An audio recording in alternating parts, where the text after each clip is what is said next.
On this trip, I'm heading back to South Central British Columbia in Region 8 for a 10-day mule deer hunt. The goal is simple: to put in the work and hopefully harvest a mature mule deer buck. This year brings its own challenges: unseasonably warm weather, a heavy presence of predators, and more hunting pressure than I've ever seen. On top of that, the 4-point minimum antler restriction makes every decision in the field critical. So we've got some hunting pressure here today. Seems like the mule deer might be going into rut a little bit early this year. Had a buck chasing a doe through the yard on the doorbell cam last night, and then when I was heading over here today, seen a really nice buck walking alongside the road with his nose down and neck all swole up. So it's unusual. It's the 1st of November. Usually the bucks over here the mule deer don't start going into the rut until around like closer to the last day of season, around the 10th. So but we're gonna head up here, do a hike, check a game cam, and start our 10-day hunt. My plan is simple: ride to the end of the road, then let my boots take over. Steep hikes through open timber and the tops of remote clear cuts where I've seen deer move in the past. The bigger bucks usually don't start showing themselves until final days of season. Until then, it's about patience, miles, and careful time in the woods. With warm weather, heavy predator presence, and plenty of hunters in the hills, success is far from guaranteed. I'm actually surprised to see anything up here. All the vehicles down at the bottom, and I passed through vehicles on my way up. There's tons of people hunting up here, but it's about 1:30 in the afternoon. I think I'm just gonna ease on up here to my hiking spot and get back in the woods ways, get away from the road.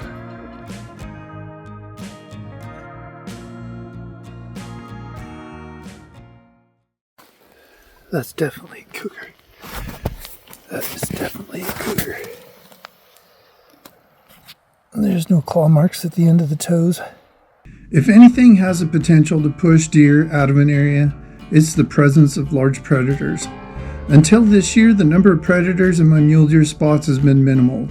No wolves, no cats, and the bears usually move out after mid-spring.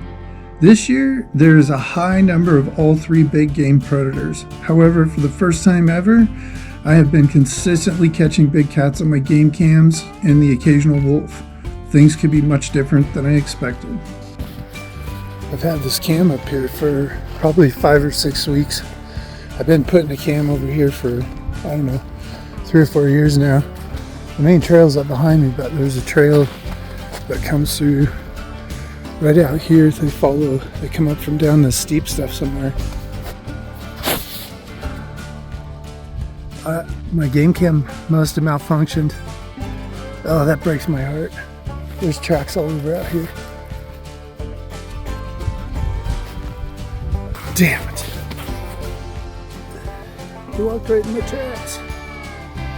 As I headed back down the trail that I came in on, I bumped into this nice buck working his way up the trail, following a couple of does that had moved through after I walked in. Although it's not a legal buck, seeing such a nice deer my first couple hours is exciting and helps bring me back to center after seeing all the predator tracks and my game cams failing.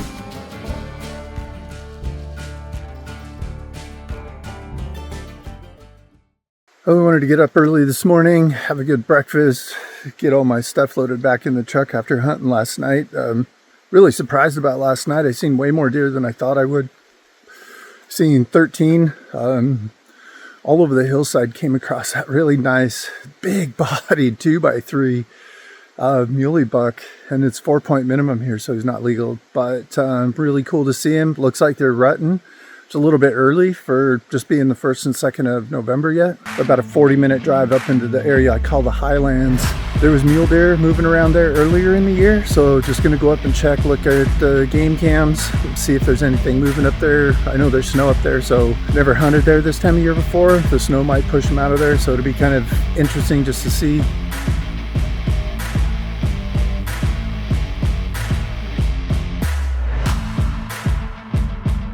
Well, this is as far as I'm going with the quad. There's about 8 or 10 inches of snow up here. So I think what I'm going to do is throw my pack on and we're going to walk in. It's probably a couple miles in there. Go check out that clear cut we've been trying to get to this time of year. I got 2 game cams over there to be a long hike, but if I get something in the clear cut, I can drop straight off the bottom to the bottom of the clear cut. But I came up here to go hiking out in the high country, and we're here, so gonna get geared up. I'm glad I brought the right boots for up here. We wouldn't be going, but gonna do some hiking today.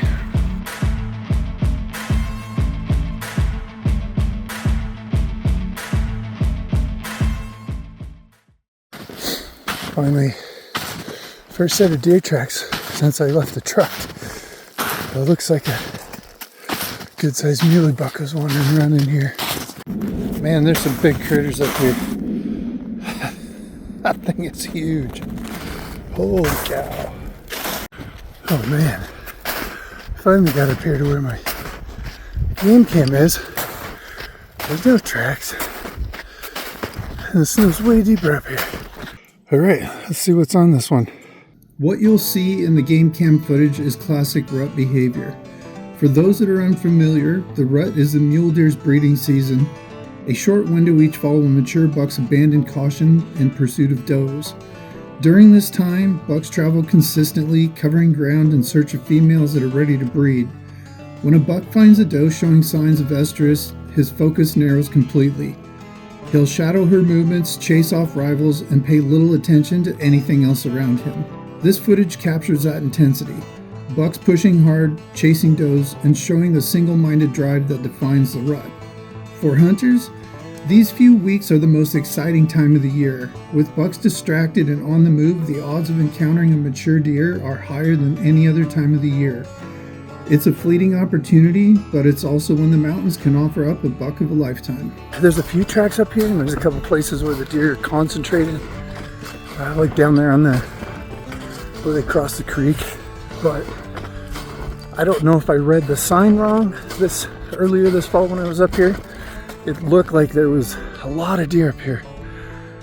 Or as soon as it started snowing a little bit, could have pushed them out of here. They could have migrated down to the lower areas, which is where we're going next, because there's not enough sign up here to even consider staying up high. So we'll go where the deer are.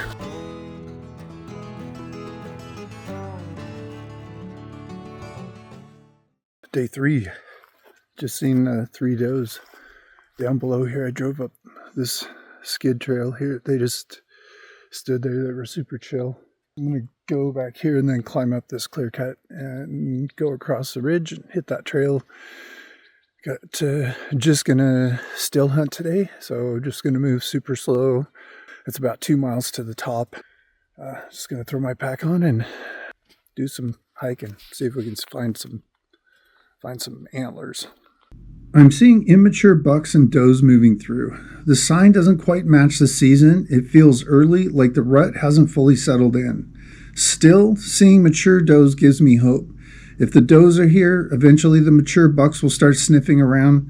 The challenge is the signals are mixed. Big bucks are moving up high, yet down here the fawns are still with does and young bucks are shadowing them. All I can do is keep hiking, stay with the deer I'm finding, and hope that sooner or later a stud decides to show himself. Brown-faced black bear. But I'm going to work my way straight down there toward him and see if I can spook him off. That's a good-sized bear, though. That's a beautiful bear. I wish I had a bear day. It's November. It's November 3rd. Never seen black bears out this late. I finished off my day hiking through another spot close to my morning hunting area. Does and younger bucks seem to be moving pretty consistently, but still no mature bucks. To be a legal buck in this area, it has to have 4 tines or points on one antler, at least 1 inch long, not including the eye guard. Not all mule deer have eye guards, which is the tine that comes off the main antler beam just above the deer's head. Well, it's day 8 of 10. Got today and 2 more days. Looks like we're going to play this whole season out.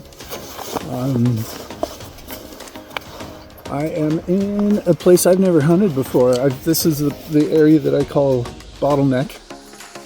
I have game cams set up back here all the time. Get a lot of cool videos back here, but it's just not a lot of consistency, so I've never set up a stand or spent any time back here. But a couple days ago, I picked up the cams and we hiked up to the top of this craziness here. And there's a beautiful 4x4 and then another legal buck on the cam that I have not too far from here.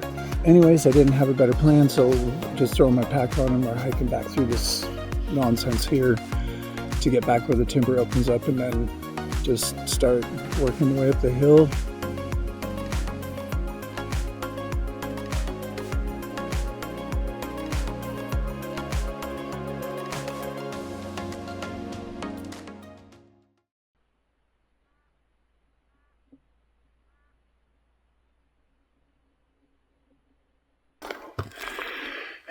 On the other side of this next little finger ridge, there's an opening. I'm going to drop back against the hillside and see if I can get ahead of him and catch him in that opening. Well, it worked. I caught him down there in the open at about 150 yards. It was 2 does and a buck I didn't have. He just walked through. I couldn't tell what it was. It's probably that same 3-point.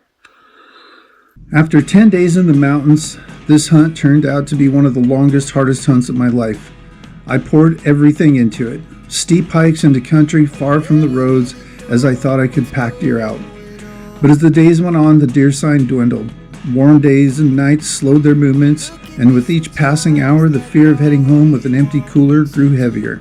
On my final day, I pushed into new ground, hoping for that last hour miracle. I've tagged out in closing moments before, but this time the mountains had other plans. Driving back to camp and packing up the next morning, the reality set in. I was going home with an unnotched tag. Reflecting on these 10 days, I realized the hunt gave me more than just a chance at a buck. It gave me time immersed in the woods, lessons learned, and memories carved into the hardest miles I've ever walked. The cooler may be empty, but the experience was full. Still, closing the lid on an empty cooler weighs on my spirit.